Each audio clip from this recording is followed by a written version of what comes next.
బిడ్డ పుట్టగానే హాస్పిటల్ నుంచి డిశ్చార్జ్ అయ్యే లోపలనే ఆటో అకౌస్టిక్ ఎమిషన్ అనే స్క్రీనింగ్ టెస్ట్ ఆడియాలజిస్ట్ చేయడం ద్వారా మనకి హియరింగ్ ఎలా ఉంది అనేది తెలుస్తుంది. అంటే suppose if the hearing loss is less than 30 decibels they will pass the test. If it is more than 30 decibels they will fail the auto acoustic emission అనే screening test. So that is the first step. So ఇది parents అందరూ తెలుసుకోవాల్సిన విషయం. ప్రతి హాస్పిటల్లో కూడా ఈ auto acoustic emission test చేయకుండా child should not be discharged after the birth.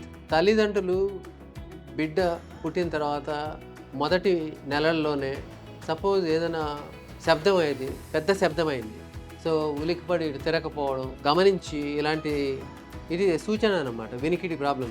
అదే ఎంత పెద్ద వెసల్ కింద పడిందే, వాళ్ళు తిరిగి చూడట్లేదే అని ఎలాంటి అనుమానం వచ్చినప్పుడు వెంటనే వాళ్ళు డెఫినెట్గా there is a hearing problem ఉన్నది అనేది అర్థం చేసుకొని వెంటనే వినికి టెస్ట్ చేయించడం, దగ్గరున్న ఈఎన్టీ సర్జన్ కన్సల్ట్ చేసి ఎంత తీవ్రంగా ఉందనే ప్రాబ్లం నిర్ధారించుకొని దానికి తగిన చికిత్స, అవసరమైతే హియరింగ్ ఎయిడ్స్ లేదంటే కాక్లియర్ ఇంప్లాంట్ సర్జరీ ద్వారా వాళ్ళకి వినిపించేట్టు చేయడం అనేది చాలా చాలా ముఖ్యమైన విషయం.